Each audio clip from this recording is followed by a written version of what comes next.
ভূমিকা মানবজাতির ইতিহাসের সূচনা এক মহা উদ্দেশ্যের সঙ্গে যুক্ত।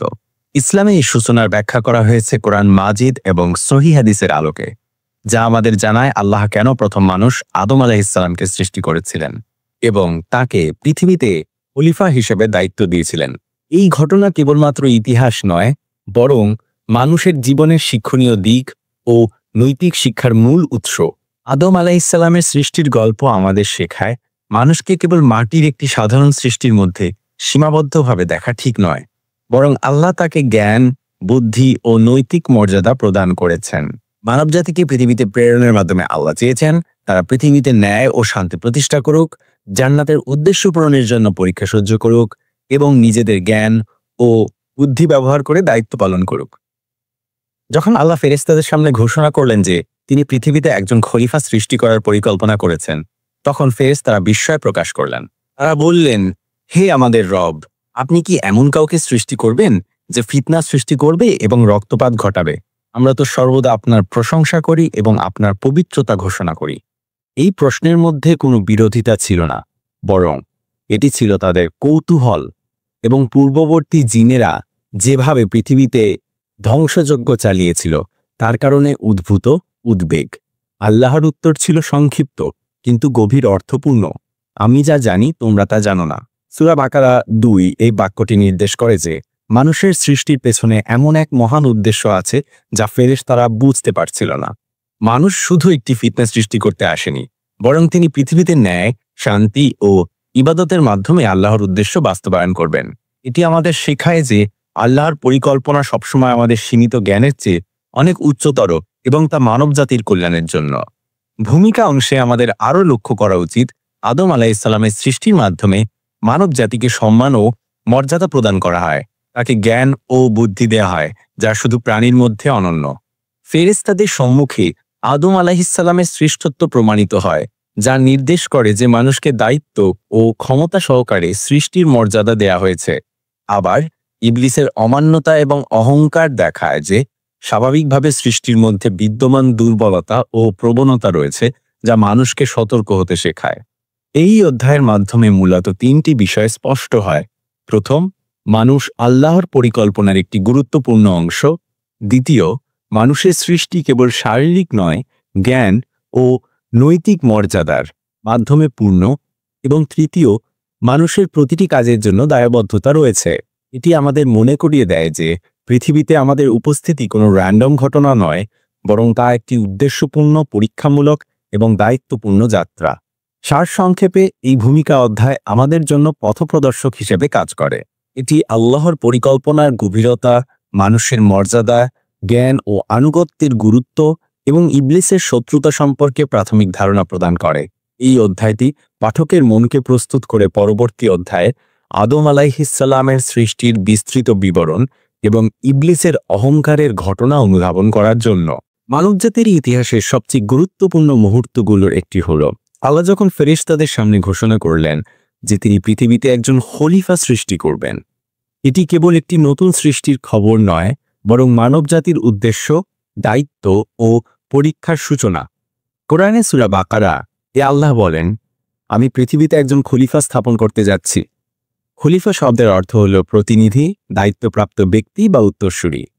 অর্থাৎ আল্লাহ মানুষকে পৃথিবীতে তার প্রতিনিধি হিসেবে পাঠাচ্ছেন যাতে তারা ন্যায়, সত্য ও আল্লাহর নির্দেশাবলী পালন করে পৃথিবীতে শান্তি ও সুব্যবস্থা প্রতিষ্ঠা করতে পারে। ফেরেশতাদের প্রশ্ন। ফেরেশতারা এই ঘোষণা শুনে বিস্মিত হলেন এবং বিনয়ীভাবে প্রশ্ন করলেন, হে আমাদের রব, আপনি কি এমন কাউকে সৃষ্টি করবেন যে ফিতনা সৃষ্টি করবে এবং রক্তপাত ঘটাবে? আমরা তো সর্বদা আপনার প্রশংসা করি এবং আপনার পবিত্রতা ঘোষণা করি। ফেরেশতাদের এই প্রশ্ন কোনো বিরোধিতা নয়, এটি ছিল কৌতূহল এবং পূর্ববর্তী পৃথিবীতে জিনেরা যেভাবে একে অপরের সাথে হানাহানি করত সেই ভয়। তারা চিন্তিত ছিল মানুষ কি জিনের মতো একই পথে যাবে।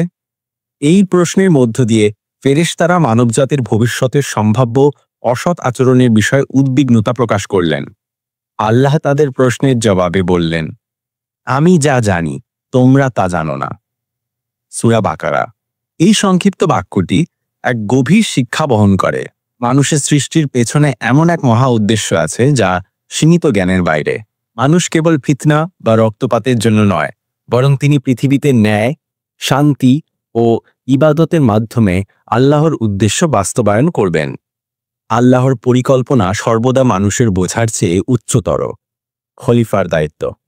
আল্লাহ মানুষকে পৃথিবীতে খলিফা হিসেবে পাঠালেন, যার মধ্যে অন্তর্ভুক্ত ছিল আল্লাহর নির্দেশ অনুযায়ী জীবনযাপন করা, পৃথিবীতে ন্যায় বিচার ও শান্তি প্রতিষ্ঠা করা, জ্ঞান, বিবেক ও বুদ্ধি ব্যবহার করে পৃথিবীর সম্পদ সংরক্ষণ করা, পরীক্ষার মাধ্যমে প্রমাণ করা যে মানুষ আনুগত্যশীল।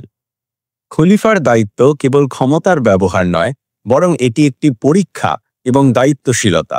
মানুষের মর্যাদা এই দায়িত্বে নিহিত। শিক্ষণীয় দিক।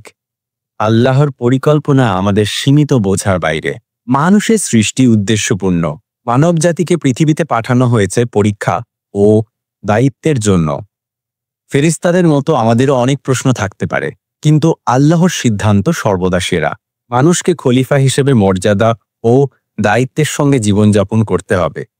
আল্লাহর ঘোষণা মানবজাতির জন্য একটি নতুন অধ্যায়ের সূচনা। এটি জানিয়ে দেয় মানুষকে পৃথিবীতে কেবল ভোগ বিলাসের জন্য নয়, বরং দায়িত্ব, পরীক্ষা ও ন্যায় প্রতিষ্ঠার জন্য পাঠানো হয়েছে। খলিফা হিসেবে মানুষের মর্যাদা সম্মানজনক, কিন্তু এর সঙ্গে আসে দায়িত্বও। ফেরেশতাদের প্রশ্ন ও আল্লাহর উত্তর আমাদের শেখায় যে আল্লাহর পরিকল্পনা সর্বদা গভীর ও ন্যায়সঙ্গত, যা মানুষের সীমিত বোঝার বাইরে। এই অধ্যায় আমাদের প্রস্তুত করে পরবর্তী অধ্যায় আদম আলাইহিসসালামের সৃষ্টি এবং ইবলিসের অহংকার ও বিদ্রোহের ঘটনার বিস্তারিত অনুধাবনের জন্য। মানবজাতির ইতিহাস শুরু হয়েছিল এক মহাসৃষ্টির মাধ্যমে, যখন আল্লাহ পৃথিবীতে মানবজাতির প্রথম প্রতিনিধি খলিফা হিসেবে আদম আলাইহিসসালামকে সৃষ্টি করলেন। আদম আলাইহিসসালাম কেবল প্রথম মানুষই ছিলেন না, তিনি ছিলেন প্রথম নবী, প্রথম পিতা এবং মানবজাতির শ্রেষ্ঠ মর্যাদার প্রতীক। কোরআনে স্পষ্টভাবে উল্লেখ করা হয়েছে যে মানুষকে মাটি থেকে সৃষ্টি করা হয়েছে। আল্লাহ বলেন, আমি তোমাদের মাটি থেকে সৃষ্টি করেছি। সূরা ফাতির 35 খারা। আমি তাকে মানুষকে মাটির নির্যাস থেকে সৃষ্টি করেছি। সূরা মুমিনুন 13 আদম আলাইহিসসালামের দেহ তৈরি করতে আল্লাহ মাটিকে বিভিন্ন স্তরে ব্যবহার করেছিলেন। কাঁচা মাটি, প্রাথমিক ধূলিকণা, পানি মিশ্রিত কাদা, নরম আকার দেওয়ার উপযোগী, গন্ধযুক্ত কালচে কাদা, হামা মাসনুন, শুকিয়ে গেলে রং ও গন্ধ পরিবর্তিত হয়, শুকনো কাদা, সালসাল, শুকিয়ে গেলে টেরাকোটার মতো কঠিন ও শক্তিশালী। দেহের আকৃতি তৈরি হওয়ার পর আল্লাহ তার নিজস্ব পক্ষ থেকে রূহ ফুঁক দিলেন। এর মাধ্যমে আদম আলাইহিসসালাম জীবন্ত হয়ে উঠলেন। কোরআনে বলা হয়েছে, আমি যখন তাকে পূর্ণাঙ্গ করে দিলাম এবং তাতে আমার রূহ ফুঁক দিলাম। সূরা হিজর 15। আদম আলাইহিসসালামকে শুধু দেহ ও প্রাণী সৃষ্ট করা হয়নি, আল্লাহ তাকে জ্ঞান ও বুদ্ধি দিয়েছিলেন। তিনি সবকিছুর নাম শেখালেন, যা ফেরেশতাদেরও অজানা ছিল। কোরআনে বলা হয়েছে, আল্লাহ আদমকে সবকিছুর নাম শিখালেন। সূরা বাকারা 2:1। এরপর আল্লাহ আদেশ দিলেন ফেরেশতাদের তারা এই নামগুলো বলুক। ফেরেশতারা জানালেন তারা আল্লাহর প্রদত্ত জ্ঞান পর্যন্তই জানে। আদম আলাইহিসসালাম সেই নামগুলো সঠিকভাবে বলে প্রমাণ করলেন যে মানবজাতি জ্ঞান ও বুদ্ধিতে শ্রেষ্ঠ। আল্লাহ আদেশ দিলেন যে সব ফেরেশতা আদম আলাইহিসসালামের সামনে সিজদা করবে। এটি ইবাদতের সিজদা নয়, বরং সম্মান প্রদর্শনের জন্য। ফেরেশতারা বিনয়ীভাবে সিজদা করলেন, কিন্তু ইবলিস তা অস্বীকার করল। ইবলিস অহংকারে বলল, আমি আগুন থেকে সৃষ্ট আর মানুষ মাটি থেকে। এই অহংকারই ছিল প্রথম বিদ্রোহের কারণ। কোরআনে সূরা বাকারা 2 এবং সূরা সাদ 1:70 এর বিস্তারিত বর্ণনা আছে। ইবলিসের এই অহংকার মানুষ ও ফেরেশতাদের জন্য সতর্কবার্তা হিসেবে রয়ে গেছে। মানুষের শুরু মাটি থেকে হলেও জ্ঞান ও বুদ্ধি তাকে শ্রেষ্ঠত্ব দিয়েছে। সৃষ্টির মূল উদ্দেশ্য হল আল্লাহর নির্দেশ পালন, ন্যায় প্রতিষ্ঠা ও পরীক্ষা উত্তীর্ণ হওয়া। অহংকার ও বিদ্রোহ মানুষের জন্য বিপদ, আর বিনয় ও আনুগত্যের মাধ্যমে মর্যাদা অর্জিত হয়। আদম আলাইহিসসালামের সৃষ্টি মানব জাতির জন্য এক মহাশুরু। মাটি থেকে মানুষকে সৃষ্ট করেও আল্লাহ তাকে সম্মানিত করেছেন, জ্ঞান দিয়েছেন এবং পৃথিবীর প্রথম খলিফা হিসেবে মনোনীত করেছেন। এটি শেখায় যে মানুষের মর্যাদা তার জ্ঞান, নৈতিকতা ও আনুগত্যে নিহিত। ইবলিসের অহংকারও আমাদের মনে করিয়ে দেয়, অহংকার ও অবাধ্যতা থেকে সতর্ক থাকা প্রয়োজন। আদম আলাইহিসসালামের সৃষ্টি সম্পূর্ণ হওয়ার পর আল্লাহ ফেরেশতাদের উদ্দেশ্যে একটি বিশেষ নির্দেশ প্রদান করলেন। তিনি আদেশ দিলেন যে সব ফেরেশতা আদম আলাইহিসসালামের সম্মানে সিজদা করবে। এটি কেবল একটি সম্মান প্রদর্শন ছিল, ইবাদতের সিজদা নয়। সিজদার মাধ্যমে ফেরেশতারা আল্লাহর পরিকল্পনা ও মানবজাতির মর্যাদা স্বীকার করছিল। ফেরেশতারা বিনয়ীভাবে আদেশ পালন করল। তারা সর্বদা আল্লাহর প্রশংসা ও তাসবিহে মগ্ন থাকলেও এই নির্দেশের মাধ্যমে তারা মানবজাতির বিশেষ মর্যাদা ও আল্লাহর সৃষ্টির উদ্দেশ্য অনুধাবন করল। তাদের সিজদা ছিল সম্মান প্রদর্শনের একটি নিখুঁত উদাহরণ, যা শেখায় যে আনুগত্য এবং বিনয় মানবজাতির জন্য সর্বদা শ্রেষ্ঠ গুণ। তবে ইবলিস, যিনি জিন জাতের অন্তর্ভুক্ত ছিলেন, সিজদা করতে অস্বীকৃতি জানালেন। তার বক্তব্য ছিল, আমি আগুন থেকে সৃষ্ট আর মানুষ মাটি থেকে, আমি তার সাথে সিজদা করব না। সূরা বাকারা। ইবলিসের এই অস্বীকৃতি ছিল অহংকার, বিদ্রোহ এবং অবাধ্যতার নিখুঁত উদাহরণ। ইবলিসের অহংকারের মূল দুটি কারণ ছিল। উচ্চ মর্যাদা নিয়ে অহংকার, সে নিজেকে আগুন থেকে সৃষ্টি হওয়ায় শ্রেষ্ঠ মনে করেছিল, আর মানুষের মাটির সৃষ্টি তাকে ছোট মনে হয়েছিল। আল্লাহর নির্দেশের প্রতি বিদ্রোহ, আল্লাহর সুস্পষ্ট আদেশ থাকা সত্ত্বেও ইবলিস তা মানতে অস্বীকার করল। কোরআনে ইবলিসের এই বিদ্রোহ স্পষ্টভাবে বর্ণিত হয়েছে। তিনি বলল, আমি তাকে মানুষকে সিজদা করব না। সূরা বাকারা। আমি তাকে ধ্বংস করার চেষ্টা করব। সূরা সাদ। ইবলিসের বিদ্রোহের পর আল্লাহ তাকে জান্নাত থেকে বহিষ্কার করলেন এবং চিরকাল মানুষকে বিপথে চালানোর শপথ গ্রহণ করতে বাধ্য করলেন। আল্লাহ বলেন, আপনি অবাধ্য হয়েছেন, কিন্তু আপনার জন্য সীমিত সময় দেওয়া হয়েছে। আপনি কিয়ামত পর্যন্ত মানবজাতিকে বিপথে চালাবেন না। এই ঘটনার মাধ্যমে আমরা শিখি যে অহংকার এবং অবাধ্যতা আল্লাহর পরিকল্পনার বিপরীতে চলে। ইবলিসের উদাহরণ মানবজাতিকে সতর্ক করে যে অহংকার এবং বিদ্রোহের পথ বিপজ্জনক। আনুগত্য ও বিনয়, ফেরেশতাদের সিজদা আমাদের শেখায় যে আল্লাহর আদেশে আনুগত্যই শ্রেষ্ঠ। অহংকারের বিপদ, ইবলিসের উদাহরণ মানুষকে সতর্ক করে যে অহংকার পতনের মূল কারণ। মানবজাতির মর্যাদা, আদম আলাইহিসসালামের সম্মানে সিজদা নির্দেশ করে যে মানুষের মর্যাদা আল্লাহ প্রদত্ত জ্ঞান ও দায়িত্বে নিহিত। শয়তানের ধোঁকা, ইবলিস চিরকাল মানুষের শত্রু, যা সতর্কতা ও আল্লাহর কাছে প্রার্থনার প্রয়োজনীয়তা শেখায়। ফেরেশতাদের সিজদা এবং ইবলিসের অস্বীকৃতি মানবজাতির ইতিহাসের একটি গুরুত্বপূর্ণ শিক্ষা। এটি আমাদের শেখায় যে বিনয়, আনুগত্য এবং নৈতিক মর্যাদা মানুষের জন্য অপরিহার্য। ইবলিসের অহংকার ও বিদ্রোহ মানুষের জন্য সতর্কবার্তা, আর আদম আলাইহিসসালামের সম্মান আমাদের মনে করিয়ে দেয় যে মানুষকে সৃষ্টির মধ্যে বিশেষ মর্যাদা দেয়া হয়েছে। আদম আলাইহিসসালামের সামনে ফেরেশতাদের সিজদার আদেশের সময় সব ফেরেশতা বিনয়ীভাবে সিজদা করেছিল, কিন্তু ইবলিস অহংকার ও বিদ্রোহের কারণে তা অস্বীকার করেছিল। এই অস্বীকৃতি কেবল একটি ছোট ভুল নয়, এটি ছিল আল্লাহর সুস্পষ্ট আদেশের বিরুদ্ধে প্রকাশ্য বিদ্রোহ। আর এই বিদ্রোহের কারণেই ইবলিস আল্লাহর অভিশপ্ত হয়ে গেল। আল্লাহ ইবলিসকে জিজ্ঞেস করলেন, তোমাকে কি বাধা দিল যে তুমি সিজদাকারীদের সঙ্গে সিজদা করলে না? ইবলিস অহংকার ভরে উত্তর দিল, আমি তার আদম আলাইহিসসালামের চেয়ে শ্রেষ্ঠ। আপনি আমাকে আগুন থেকে সৃষ্টি করেছেন, আর তাকে সৃষ্টি করেছেন মাটি থেকে। সূরা সাদ। এই জবাব ইবলিসের অন্তরের অহংকার প্রকাশ করে। সে নিজেকে শ্রেষ্ঠ মনে করেছিল এবং মাটির সৃষ্টি আদম আলাইহিসসালামের সামনে নিজেকে নত করতে লজ্জা বোধ করেছিল। ইবলিসের এই বিদ্রোহের কারণে আল্লাহ তাকে জান্নাত থেকে বহিষ্কার করলেন।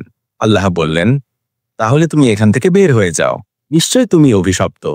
সূরা সাদ। নিশ্চয়ই তোমার জন্য কিয়ামতের দিন পর্যন্ত অভিশাপ রয়েছে। এখানেই ইবলিসের পতন হলো। একজন ইবাদতকারী থেকে সে হয়ে গেল আল্লাহর সবচেয়ে বড় শত্রু। অভিশপ্ত হওয়ার পরও ইবলিস আল্লাহর কাছে সময় প্রার্থনা করল, হে আমার রব, আমাকে কিয়ামতের দিন পর্যন্ত অবকাশ দিন। সূরা সাদ। আল্লাহ তাকে অবকাশ দিলেন। তখন ইবলিস ঘোষণা করল, আমি অবশ্যই আপনার সরল পথে বসে থাকব। তারপর তাদের সামনে থেকে, পেছন থেকে, ডান দিক থেকে এবং বাম দিক থেকে আসব, আর আপনি অধিকাংশকে কৃতজ্ঞ পাবেন না। সূরা আরাফ। অর্থাৎ ইবলিস মানুষের চিরশত্রু হয়ে গেল। সে প্রতিজ্ঞা করল যে যতদিন কিয়ামত না আসে ততদিন সে মানুষকে পথভ্রষ্ট করবে, আল্লাহর অবাধ্যতায় প্ররোচিত করবে, পাপের দিকে টানবে এবং তাদেরকে আল্লাহর স্মরণ থেকে দূরে রাখবে। যদিও ইবিএলএস মানুষকে ধোঁকা দেওয়ার শপথ নিয়েছে, আল্লাহ স্পষ্ট করে দিয়েছেন, আমার বান্দাদের ওপর তোমার কোনো কর্তৃত্ব নেই, তবে যারা পথভ্রষ্ট হবে তারা তোমার অনুসারী। সূরা হিজর। এর মানে যে বান্দারা আল্লাহর উপর ভরসা করে, তার নির্দেশ মেনে চলে এবং তাকে স্মরণ করে, শয়তান তাদের উপর প্রভাব বিস্তার করতে পারবে না। কিন্তু যারা অবাধ্যতা ও পাপের পথে যাবে তারা শয়তানের অনুসারী হয়ে যাবে। অহংকার ধ্বংস ডেকে আনে। ইবলিসের পতন অহংকারের কারণে। এটি শেখায় অহংকার মানুষকে আল্লাহর অভিশপ্ত করে দিতে পারে। আল্লাহর আদেশ সর্বোচ্চ। আল্লাহর কোনো নির্দেশ উপেক্ষা করলে তার পরিণতি ভয়াবহ। শয়তান মানুষের চিরশত্রু। ইবলিস সর্বদা মানুষের ঈমান নষ্ট করার চেষ্টা করবে। আল্লাহর সুরক্ষা সর্বদা আছে। যারা সত্যিকার অর্থে আল্লাহর প্রতি আনুগত্যশীল তারা শয়তানের ধোঁকা থেকে সুরক্ষিত। ইবলিসের শাস্তি ও অভিশাপের ঘটনা মানবজাতির জন্য এক বিরাট শিক্ষা। এটি শেখায় অহংকার মানুষকে ধ্বংস করে এবং আল্লাহর আদেশ মানা ছাড়া মুক্তি নেই। ইবলিস আজও মানুষের শত্রু, কিন্তু আল্লাহর বান্দারা যদি তার নির্দেশ মেনে চলে তবে তারা শয়তানের ষড়যন্ত্র থেকে নিরাপদ থাকবে। আদম আলাইহিস সালামের সৃষ্টি শেষে আল্লাহ তাকে জান্নাতে স্থান দিলেন। এটি ছিল এক শান্তিময়, সৌন্দর্যমণ্ডিত ও কল্যাণপূর্ণ স্থান। জান্নাতে আদম আলাইহিস সালাম পেলেন আল্লাহর পক্ষ থেকে অগণিত নিয়ামত ও আশীর্বাদ। তবে জান্নাতেই ঘটেছিল তার জীবনের প্রথম পরীক্ষা, যা মানবজাতির ইতিহাসে অত্যন্ত গুরুত্বপূর্ণ একটি অধ্যায় হয়ে আছে। আল্লাহ কোরআনে বলেন, আর আমি বললাম, হে আদম, তুমি ও তোমার স্ত্রী জান্নাতে বসবাস করো, আর সেখানে যা ইচ্ছা শান্তি ও স্বাচ্ছন্দ্যে খেতে থাকো। সূরা বাকারা 2:5। আদম আলাইহিসসালাম ও তার স্ত্রী হাওয়া আলাইহিসসালাম জান্নাতে বসবাস করতে লাগলেন। আর সেখানে সব ধরনের ফল, খাদ্য ও শান্তি ভোগ করলেন। কোনো কষ্ট, কোনো দুঃখ, কোনো ক্ষুধা কিংবা কোনো ভয় তাদের স্পর্শ করতে পারেনি। যদিও জান্নাতে তাদের জন্য অগণিত নিয়ামত ছিল, আল্লাহ তাদেরকে একটি পরীক্ষার জন্য সীমাবদ্ধতা দিলেন। কিন্তু এই গাছের নিকটবর্তী হয়ও না, নইলে তোমরা জালিমদের অন্তর্ভুক্ত হবে। সূরা বাকারা 2:5। এটি ছিল এক পরীক্ষা। আল্লাহ দেখতে চেয়েছিলেন আদম আলাইহিসসালাম ও তার স্ত্রী আল্লাহর নির্দেশ মানতে কতটা দৃঢ় থাকেন। ইবলিস, যে ইতোমধ্যেই আল্লাহর অভিশপ্ত হয়ে গিয়েছিল, মানুষের শত্রু হয়ে ওঠে। সে প্রতিশোধ নিতে আদম আলাইহিসসালাম ও তার স্ত্রীকে ধোঁকা দেওয়ার পরিকল্পনা করল। কোরআনে বলা হয়েছে, শয়তান তাদেরকে ফিসফিস করে কুমন্ত্রণা দিল যাতে তাদের গোপন অঙ্গ প্রকাশ পায়। সূরা আরাফ। ইবলিস তাদের কাছে এসে বলল, তোমাদের রব কি তোমাদের এই গাছ থেকে কেবল এজন্যই বিরত রেখেছেন যে তোমরা যেন ফেরেশতা না হয়ে যাও কিংবা চিরকাল বেঁচে না থাকো? সূরা আরাফ। অর্থাৎ শয়তান তাদেরকে প্রতারণা করল এই ভেবে যে যদি তারা এই ফল খায় তবে তারা অমর হয়ে যাবে বা ফেরেশতা হয়ে যাবে। আদম আলাইহিসসালাম ও হাওয়া আলাইহিসসালামের ভুল। শয়তানের কুমন্ত্রণায় তারা প্রতারিত হলেন এবং গাছের ফল খেলেন। এর পরপরই তাদের দেহ থেকে জান্নাতি পোশাক সরে গেল আর তারা নিজেদের লজ্জাস্থান দেখতে পেলেন। তখন তারা জান্নাতের পাতা দিয়ে নিজেদের আড়াল করার চেষ্টা করলেন। আল্লাহ তাদের ডেকে বললেন, আমি কি তোমাদেরকে এই গাছ থেকে বিরত রাখিনি? আর বলিনি যে শয়তান তোমাদের প্রকাশ্য শত্রু? সূরা আরাফ। তখন আদম আলাইহিসসালাম ও হাওয়া আলাইহিসসালাম অনুতপ্ত হয়ে বললেন, হে আমাদের রব, আমরা নিজেদের প্রতি জুলুম করেছি। আপনি যদি আমাদের ক্ষমা না করেন এবং রহম না করেন তবে আমরা তো ক্ষতিগ্রস্তদের অন্তর্ভুক্ত হব। সূরা আরাফ। মানুষ পরীক্ষার মুখোমুখি হবে। জান্নাতেও আদম আলাইহিসসালামের পরীক্ষা হয়েছিল। পৃথিবীতে মানুষের জীবনের মূল লক্ষ্যই পরীক্ষা। শয়তানের প্রতারণা বাস্তব। ইবলিস সবসময় মানুষের দুর্বল জায়গায় আঘাত করে। ভুল করলে তওবা করতে হবে। আদম আলাইহিসসালামের অনুশোচনা শেখায় ভুল হলে সাথে সাথে আল্লাহর কাছে ক্ষমা চাইতে হবে। আল্লাহ দয়ালু। আল্লাহ মানুষকে ক্ষমা করেন যদি সে আন্তরিকভাবে তওবা করে। আদম আলাইহিসসালাম ও তার স্ত্রী জান্নাতে প্রথম পরীক্ষায় শয়তানের কুমন্ত্রণায় ভুল করেছিলেন, কিন্তু আন্তরিক তওবার মাধ্যমে ক্ষমা প্রার্থনা করেন। এই ঘটনা মানবজাতিকে শিক্ষা দেয়, জীবন হলো পরীক্ষা, শয়তান সবসময় শত্রু, আর মুক্তির পথ হলো আল্লাহর প্রতি আনুগত্য ও তওবা। সপ্তম অধ্যায়, ইবলিসের অহংকার ও অভিশাপ। আল্লাহ তাআলা যখন আদম আলাইহিসসালামকে সৃষ্টি করে ফেরেশতাদের সামনে পেশ করলেন, তখন তিনি ফেরেশতাদের আদেশ করলেন যে তারা সবাই আদম আলাইহিসসালামকে সিজদা করবে। সিজদা এখানে ইবাদতের সিজদা নয়, বরং তা ছিল সম্মান ও মর্যাদার প্রকাশ। সকল ফেরেশতা বিনা দ্বিধায় আল্লাহর এই আদেশ মেনে নিলেন এবং আদম আলাইহিসসালামকে সিজদা করলেন। কিন্তু ইবলিস এই নির্দেশ মানতে অস্বীকৃতি জানাল। এখান থেকেই শুরু হলো তার অহংকার ও বিদ্রোহ। আমি তার চেয়ে উত্তম। আপনি আমাকে আগুন থেকে সৃষ্টি করেছেন আর তাকে সৃষ্টি করেছেন মাটি থেকে। সূরা আ'রাফ। ইবলিসের এই বক্তব্যে তার প্রকৃত চরিত্র প্রকাশ পায়। সে সৃষ্টির উপাদানকে ভিত্তি করে উচ্চ নীচ নির্ধারণ করতে চাইল। আগুনকে সে মাটির তুলনায় শ্রেষ্ঠ ভেবেছিল, আর এই দম্ভই তাকে আল্লাহর অবাধ্যতায় ঠেলে দিল। অহংকার মানুষের ও জিনের অন্যতম ধ্বংসাত্মক বৈশিষ্ট্য। আল্লাহ তাআলা অহংকারীকে পছন্দ করেন না। কুরআনে এসেছে, তিনি অহংকারী ও দাম্ভিক কাউকেই পছন্দ করেন না। সূরা নাহল। ইবলিস নিজের দাসত্ব ভুলে গিয়ে নিজের সৃষ্টির উপাদান নিয়ে গর্ব করল, অথচ সে নিজেও আল্লাহর এক সৃষ্টিজীব। তার উচিত ছিল আল্লাহর আদেশ নিঃশর্তভাবে মেনে নেওয়া, কিন্তু অহংকার তাকে কুফর ও অভিশাপে নিমজ্জিত করল। আল্লাহ তাআলা ইবলিসকে অভিশাপ দিয়ে তার দরবার থেকে বিতাড়িত করলেন। কুরআনে আছে, তাহলে তুমি এখান থেকে নেমে যাও, কারণ এখানে তোমার অহংকার করার সুযোগ নেই।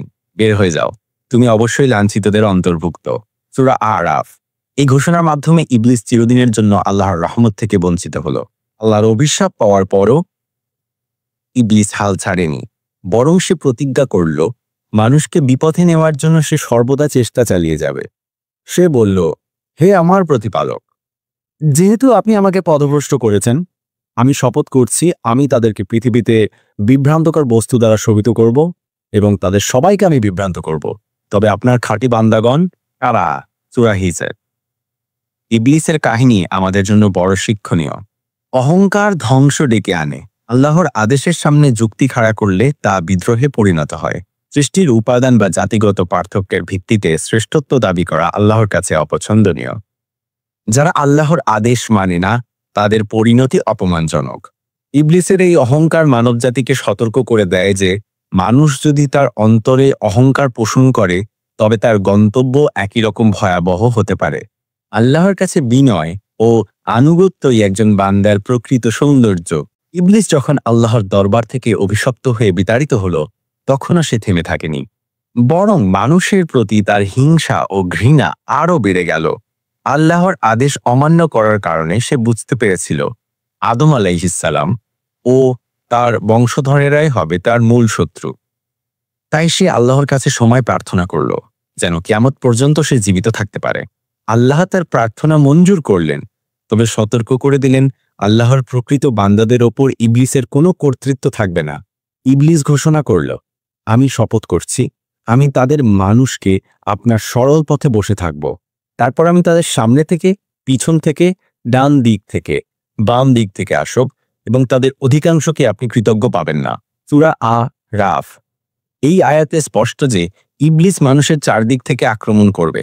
সামনের দিক থেকে ভবিষ্যতের লোভ ও স্বপ্ন দেখিয়ে, পেছনের দিক থেকে অতীতের ভুল ও পাপকে স্মরণ করিয়ে, ডান দিক থেকে নেক কাজকে বিফল করার চেষ্টা করে, বাম দিক থেকে পাপ ও মন্দ কাজে টেনে আনে। আল্লাহ তাআলা ইবলিসকে জানালেন, আমার বান্দাদের ওপর তোমার কোনো প্রভাব থাকবে না, তবে যারা তোমাকে অনুসরণ করবে তারাই পথভ্রষ্ট হবে। সূরা হিজর।